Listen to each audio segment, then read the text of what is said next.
Welcome. Welcome to the regular meeting of the City Planning Commission for March 4th, 2024. My name is Bill Baxley, and I'm the chairing today's meeting. I'm the Vice President of the Planning Commission.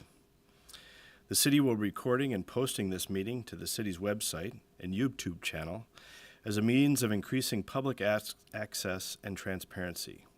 This meeting is public and subject to the Minnesota Open Meeting Law. At this time, I'll ask the clerk to call the roll so we can verify a quorum for this meeting. Commissioner Campbell. Here. Chowdhury. Here. Conley. Here. Emmerich is absent. Jones is absent. Meyer. Here. Thompson is absent. Wagner is absent. Here. Oh, I'm so sorry. It's just on a roll. President Olson is absent. Vice President Baxley. Here. There are 6 members present. Let the record reflect the quorum is present. With that, we'll proceed to the agenda, a copy of which was posted for public access to the city's legislative information management system, which is available at lims.minneapolismn.gov. We'll begin with the acceptance of the minutes of the regular meeting of February 20th, 2024. May I have a motion to accept those minutes? So moved. Is there a second? Thank you. Moved and seconded. Is there any discussion? Seeing none, all in favor say aye. Aye. All opposed? Any abstentions? Motion passes. All right. So we have a short agenda tonight. And instead of going right to the consent agenda, I think we do have a discussion item. I think you can just skip all this, Ken, and go right to the discussion item. So we do have one public hearing item, and that's item number 4, 4845 James Avenue. I know there are a few folks here to speak on that item tonight. I think we don't have to approve an agenda for consent. We can go right into the discussion. So, Mr. Vice President, you Yes, should have a motion to adopt the agenda with item With number that item 4 4, okay. under discussion. Thank you, Ken. All right. Do I have a motion to adopt the agenda with item 4 for discussion? Thank you. Second? Second. Second. Approved and seconded. All right. So the motion is passed. The agenda has been approved. So item number 4. And we have Andrew Liska is here from the city to present the item. Andrew, you want to come up and share 4845 James Avenue South? Good evening, Commissioners. This application before you, again, is located at 4845 James Avenue South. The applicant is seeking a conditional use permit to allow for construction of a building addition to an existing single-family home located in the floodplain overlay. The subject property is a double lot totaling just under 11,000 square feet. It's located 2 blocks south of Lake Harriet, 2 blocks west of Two Moon Creek, and just north of Lyndhurst Park. The grade on the western side along James is 844 feet in elevation. As you move east towards the rear of the property, the grade decreases down to 839. A split-level single-family home exists on site. The main entry is at 845.76 feet in elevation. There is the space below and the space above. The space above we'll call the main floor. Both the shoreland overlay and floodplain exist in this area, and both cover this parcel.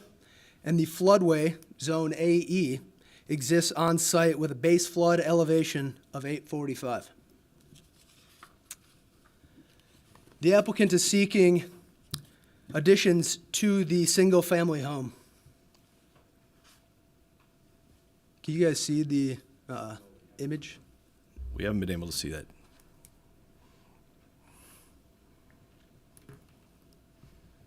Ken, are you able to assist with that?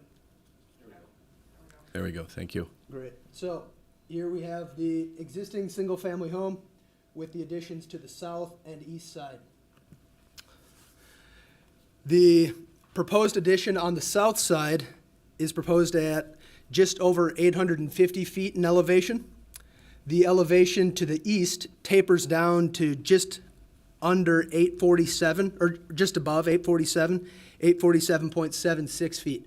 Both of the proposed additions are above that base flood elevation of 845. The zoning code regulates development in the floodplain. This addition would be allowed as a right if it was constructed on fill. Code says that if it's not constructed on fill, then they need a conditional use permit to build on pilings. The applicant is seeking that conditional use permit to construct on pilings. The intent on constructing on pilings is to preserve the existing grade topography of the site and not change the floodway, the elevations of the associated floodway. The DNR has reviewed the proposed plans and has no comment. There is some additional correspondence from neighbors in your packet, I believe. When issuing a conditional use permit, several findings must be met. Staff is able to make all of those necessary findings and recommends approval of this conditional use permit request. I'll be here for specific questions. The applicant is present as well as some neighbors.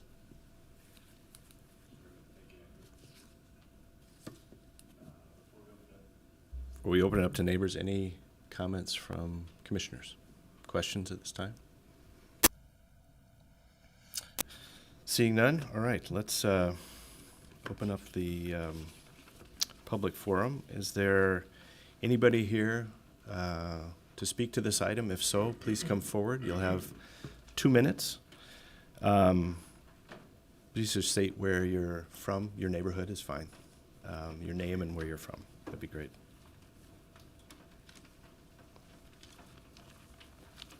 Good evening. I'm Karen Coy.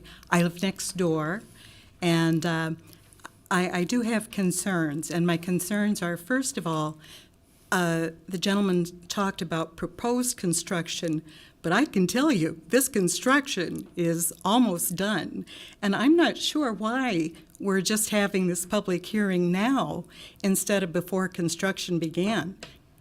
So that's a question.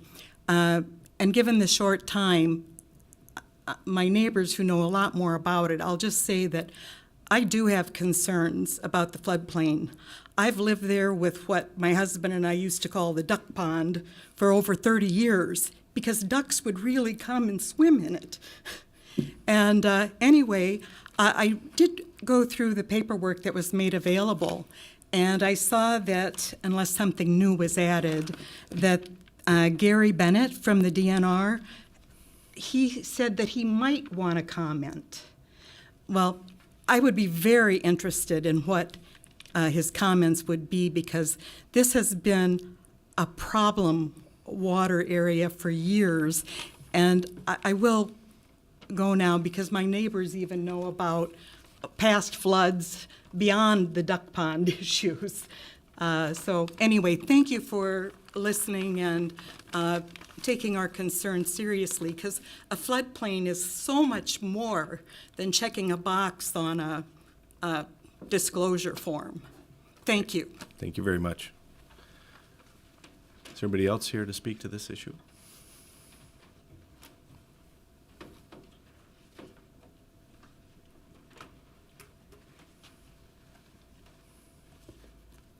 Hi, my name is Karen Keljik, and our property is on Irving Avenue, so our backyards meet. And I also want to reiterate that the proposed addition is an almost complete addition. So it's perplexing why this hearing is happening right now. But I looked through the application that was submitted on this conditional use permit, and right in the very beginning, numbers 1 and 2, the information that this is all based on is just not correct.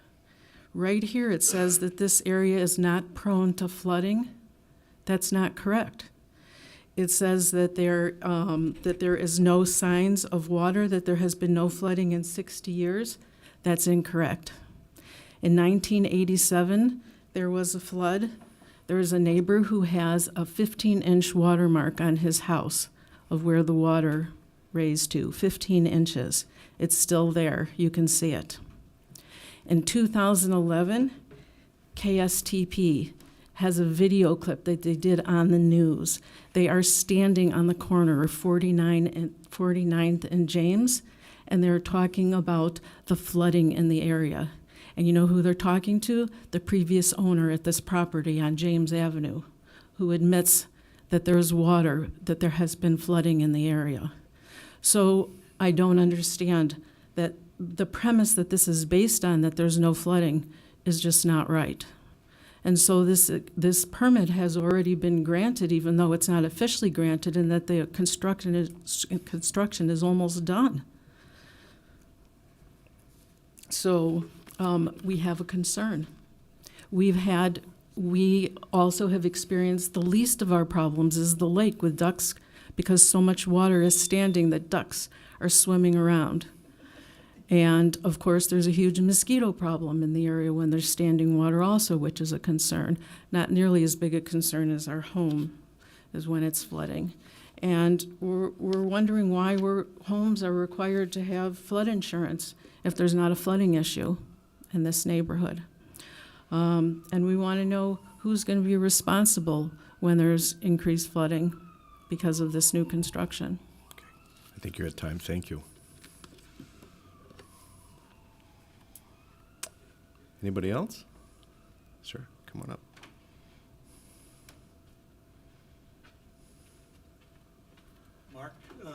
Mark Kiljic, same address as Karen. And, you know, one of the real concerns now, we don't know if they're going to tear this down. I guess probably not. But we still have issues about whether they're going to landscape and change the grade, whether they're going to pull out shrubs, whether they're going to pump water out. Because right now, we are pumping water out of the yard every summer. We have a sump pump that goes to the catchment basement, and we pump it out. But, you know, we have a regular sump pump. It's not going to be enough to pump flooding water out of there. So the question is, what can be done at this point to further help their flooding problem? Because we're sure there's going to be more flooding. They've doubled the roof size, and there's going to be runoff. We want to make sure, as I said, the grade and also the pumping and also the remaining shrubbery, that they're not going to include hard pavements, asphalts, concrete, paving stones on a patio. All of this will limit the amount of absorption in the ground, increase the runoff, increase the flooding. So those are our concerns and what we'd like to see done at this point. Thank you very much. Yeah. Is there anybody else? Yeah, thank you. I think I'm 4 of 4 on your list. Okay. I don't know if you're correct. My name's Carol Becker, and I have been opposing many of the things that are being done by the Planning Commission for the last several years.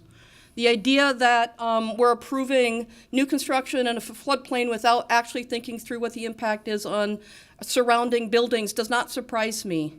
What I would like to propose today to you is that we have a real community conversation about the changes that the Planning Commission is making to the city. I mean, I write pieces in the Star Tribune. I get people emailing me all the time about all the problems that are being created by the way the city is developing. And we need, instead of sitting there, because this is what happens, you know, we've got the activists, and they're going to get online, and they're going to sit and send Twitter bombs back and forth. They're going to get online and crap on people like me, and we never have a conversation. We never have a conversation. We never have a conversation, except in the hallway, Chris, where I got you for about 3 minutes.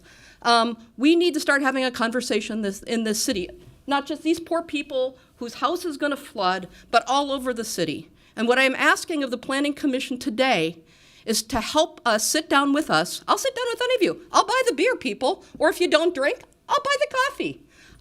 So we can start talking about what this is actually doing to our city. I'm Carol Becker. I'm really easy to find. I suspect many of you have my phone number already. We'd like to have a conversation rather than two hardened sides that never communicate. Please give me a call. I'll buy the beer, I'll buy the coffee, I don't care where it is. But we need to start having a conversation instead of just shooting at each other. Thank you very much. Thank you, Carol. Anybody else want to speak against this before I close the public hearing? All right, I'm going to close the public hearing. Commissioners? Vice President Baxley, I believe the applicant is here and wasn't sure when to Sorry. jump into the public hearing. That's probably my fault. I apologize. I should have called you first up after the city. So if you'd like to come speak as the applicant, that would be wonderful. Please do so.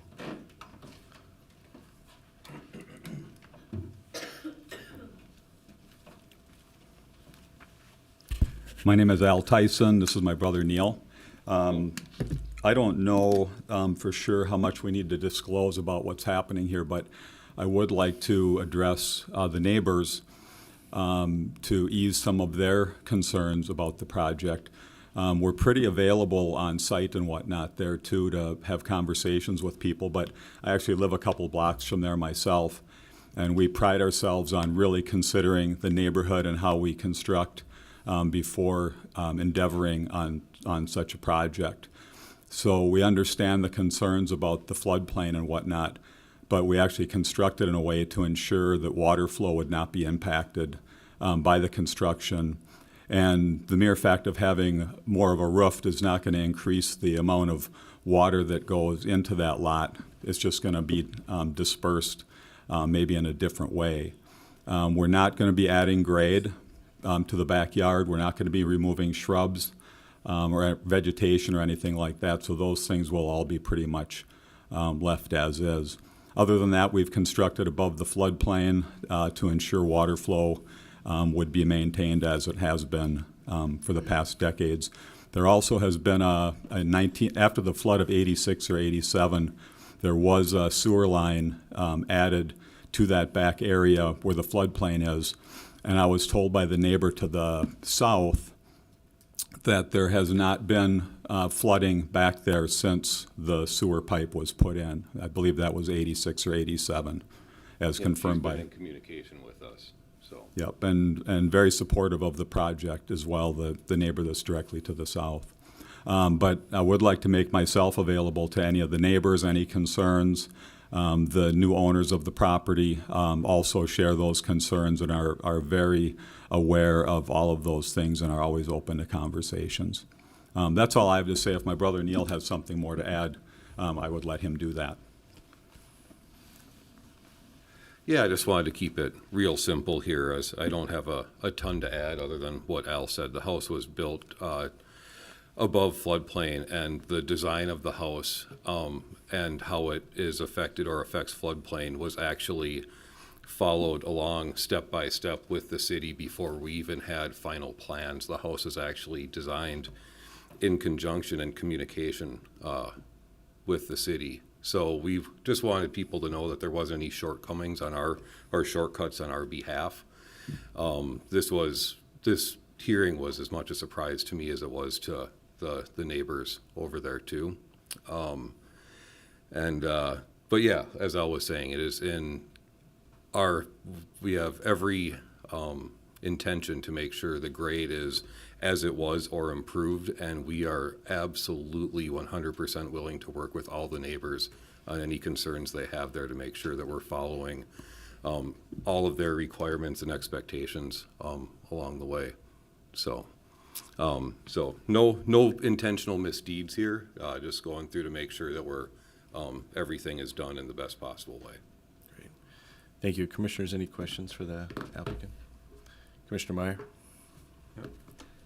So I think an important detail to just read from the staff report, under related approvals, it said building permits were applied for and were approved in error by staff. If the conditional use permit request is granted, the project would comply with all applicable codes and ordinances. So can staff just explain what the error was and what that situation is?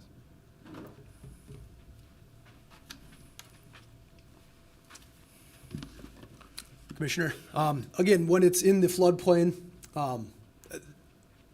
it needs to either be constructed on fill, and that would be allowed as a right, or if it's constructed on pilings, it would need that conditional use permit. So the applicant applied for a permit and received approval of that in error. Because they are using those pilings, this conditional use permit would have been needed prior to the sign-off. Okay. So I think that error is just worth pointing out because it is an unusual situation to see a project already under construction here. So I think that's a valid concern that the neighbors have. I also think it's valid to be concerned about building on a floodplain. To respond to Carol Becker's testimony, is there anything new that was done by the city, like that would have allowed this that wouldn't have previously been allowed? My assumption is that it's a single-family home and an addition and would have been like whatever is allowed now is probably allowed before the 2040 plan. Is that correct? That's my understanding. I don't think we've changed any floodplain ordinance since 2018. So there'd be no new change to the zoning code other than just rearranging those chapters of code within the updated zoning code. So Andrew, the conditional use doesn't kick in different kinds of reviews that would have happened or made more public that the permitting process did? No, I mean, obviously, staff doesn't like going about this, out of Backwards, order yeah, either. sure. But no, that's why I present it as though they are proposing, because from all intents and purposes, this doesn't have approval to what they've done. Right. And that is why they are seeking this conditional use permit. So, they've received building code blessings. They're working with the Minnehaha Watershed District in getting further permits through them once the city permit side is done. But yeah, a little out of order, but we're going through all the necessary, public hearings, reviews, et So cetera. is the city allowing construction to continue through that approval process, or what's their stance on that? I'm not sure if a stop work order has been issued. It's my understanding that the exterior of the building was done. I can speak to that. We pretty much have carpet and a little bit of siding, so we ain't gonna stop much work at this point. I hope that's helpful. Well, understand the situation. I don't know if it's helpful, but sure, yeah.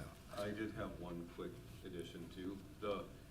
Just wanted to follow up. Sir, please come to the, please come to the microphone. Thank you, Ken. Yep. Saying the house is on pilings is a little incomplete. It's also on posts that elevate the entirety of the building well above the floodplain. So the ground is still entirely intact under all the additions. There's no basement or foundation or anything to stop where the water can flow or settle. It can flow continuously through the yard as it always has. So there's really no consequences to the house being there other than what my brother stated, and we can direct water with any downspouts or anything like that to the low-lying area that follows to the storm drain that's been added. So if anything, it's actually going to alleviate water in a more direct path to where it should go. But if that area was ever to flood, it's not going to affect the yard, the neighbors, or anything else any differently than it has in the past. I do have a picture of the house if you would be interested to see what it actually looks like, or the plans, to see what. Yeah, I've been we're- by the site. I unless any commission, I think we're okay with that. Okay. I think the concern is that we're in a position where there's a review process that brings, and I'm assuming you guys are going to do everything by the book. Mm-hmm. It brings everything forward to the public, allows the neighbors to participate in Yeah. that review process that we've short-circuited. So we're trying to find a way Yeah. through that, right? Because they have a right to understand. Oh, They can take your word for it, but they have a Of right course. to understand those processes, have to understand the Minnehaha Creek watershed process, which is extensive. I get it. But that's part of the review. So we want to, somehow they have to get whole around the fact that that skip step has removed some information trail that they should be privy to. For myself as well. Yeah, right, right. Okay.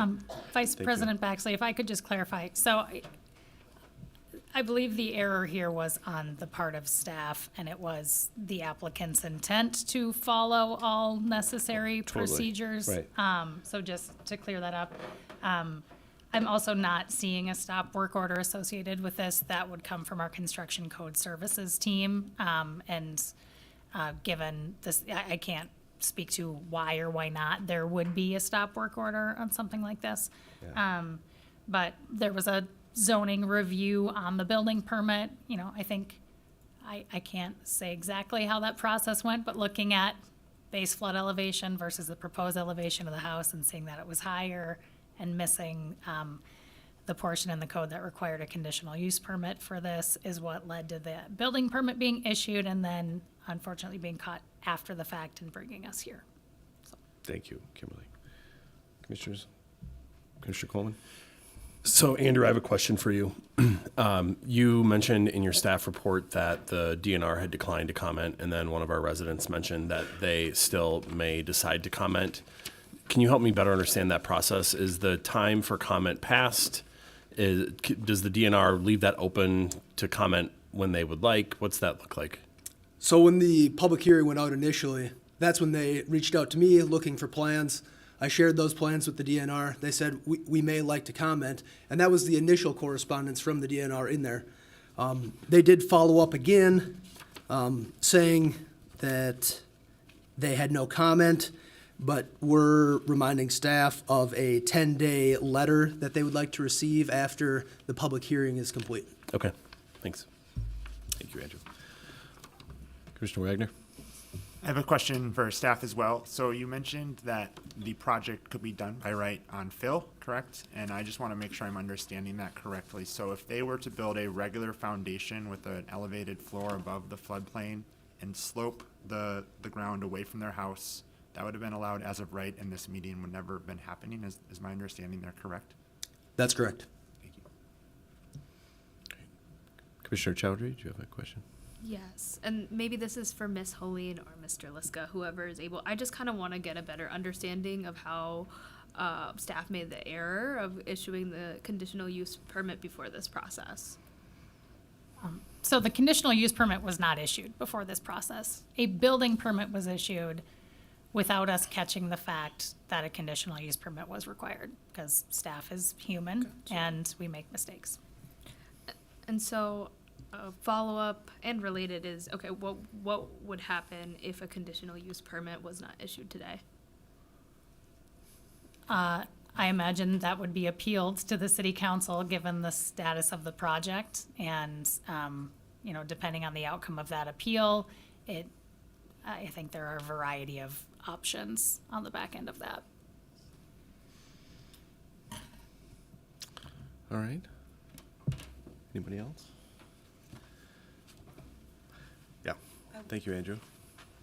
I will quickly add, first of all, there's been nothing but professional building going on. I mean, it's very respectful to the properties and all that, so I don't want to raise any questions like that.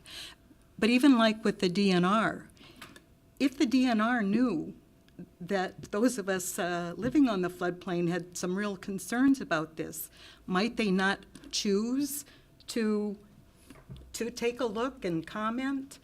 You know, because this is all just gone right through. Understood. And Okay.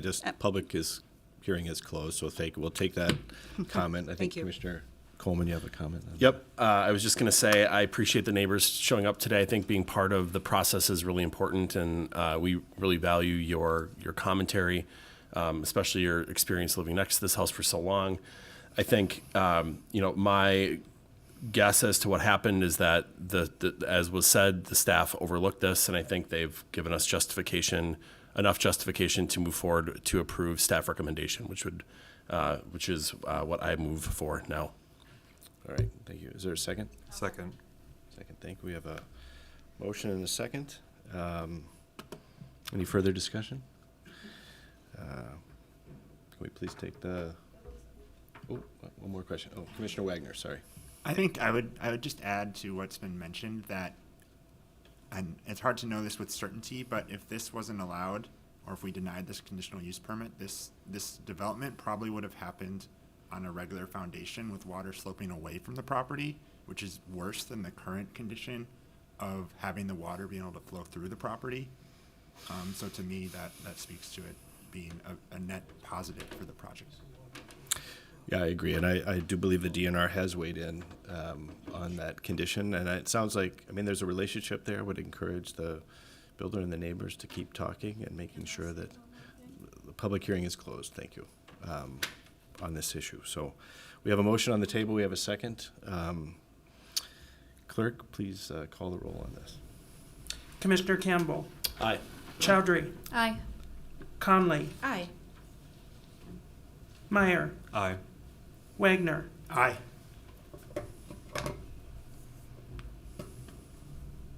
oh, okay, and Vice President Baxley. Aye. There are 6 ayes. 6 ayes, the motion. Okay. Thanks, everybody, for the discussion. I appreciate it. That's all of our business and concludes the public hearing items for today. We do have some new business. We're going to be taking executive committee nominations. And I'm going to turn this over to Ken Dollar from the clerk's office to complete this portion of the agenda. Thank you, Mr. Chair. As you mentioned, the next item on the agenda is nominations for the Planning Commission's Executive Committee, which is essentially the roles of President, Vice President, and Secretary.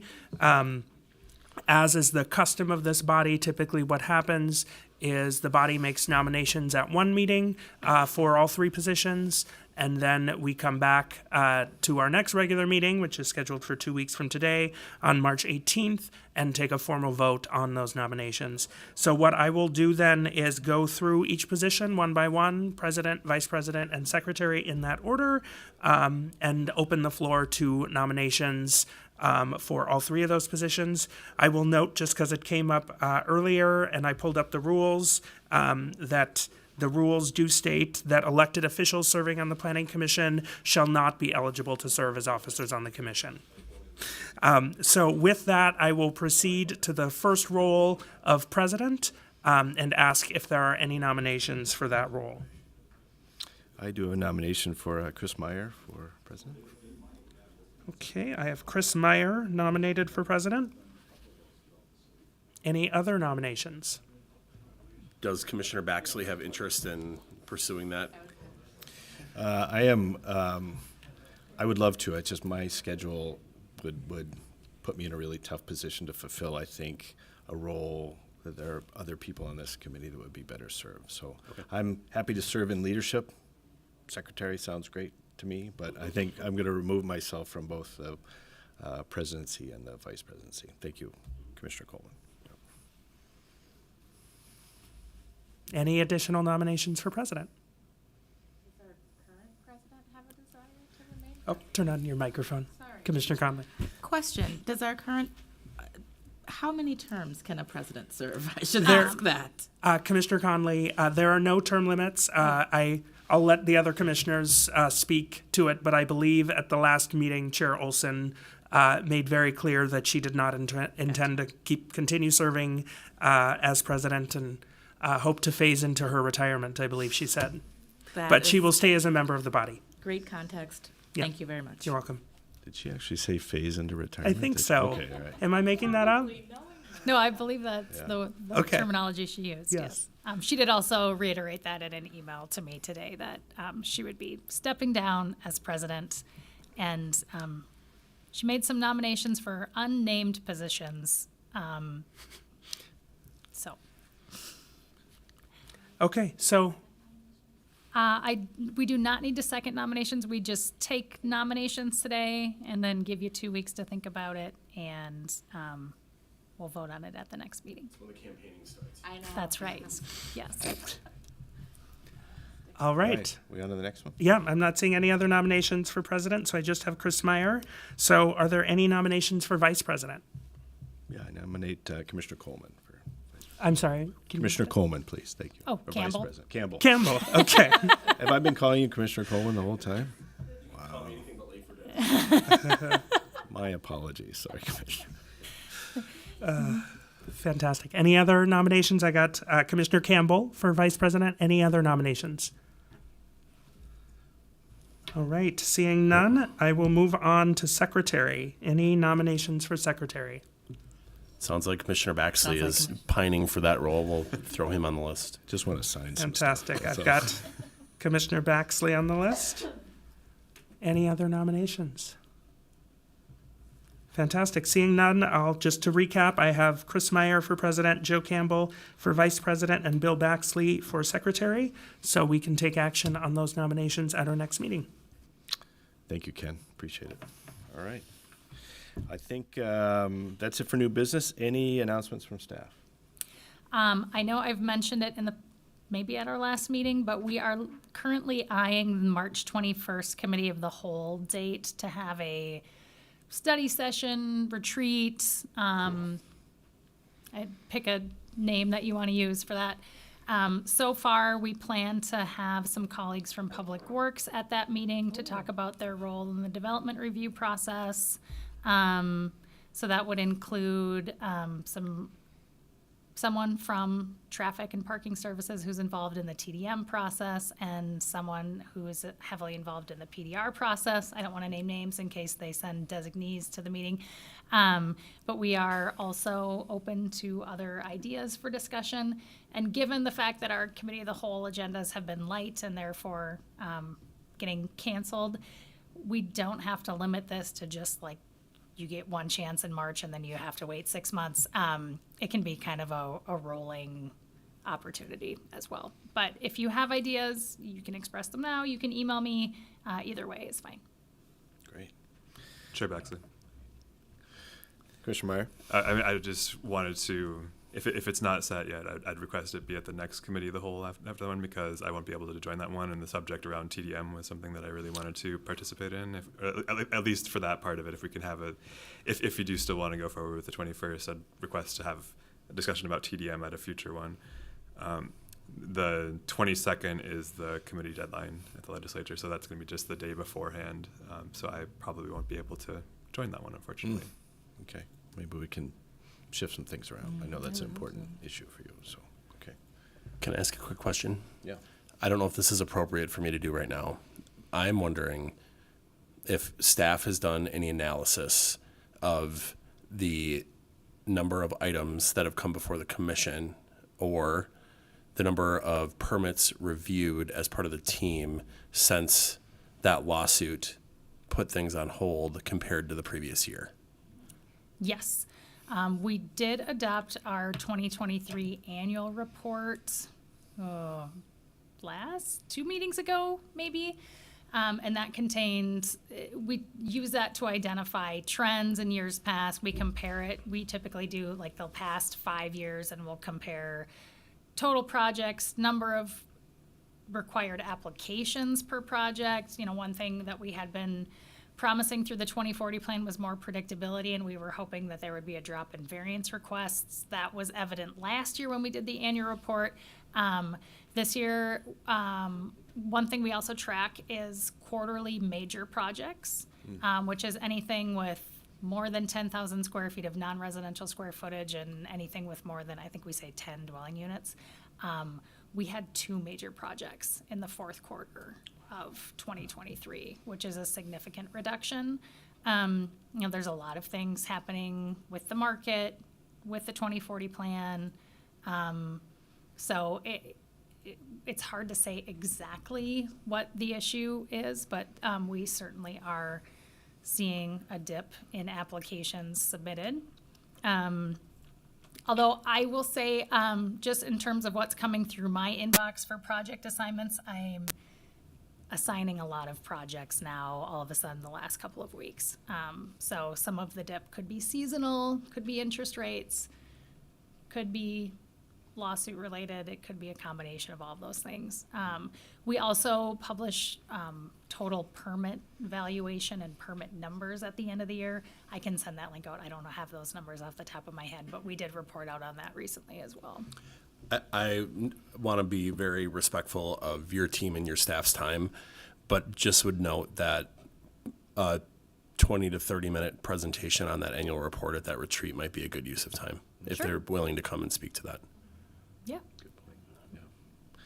You know, on the variance issue, it seems whether developers are finding just the oddball sites or whatever, there are a lot of variance requests for sure. I mean, it seems like that, which is maybe to be expected, but it seems like every application has some form of variance request.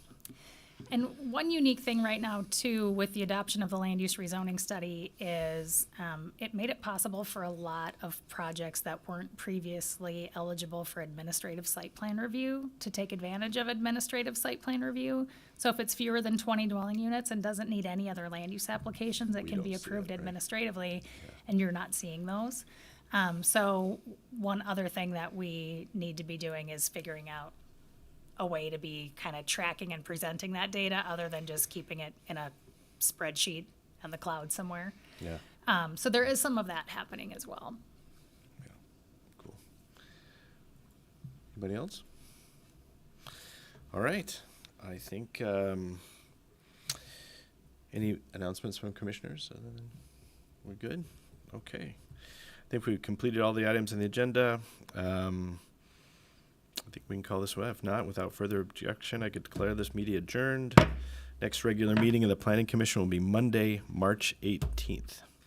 Our next committee of the whole meeting is canceled, correct, Kimberly? Yeah. Yes. And our next scheduled CPC cow will be Thursday, March 21st. Thank you.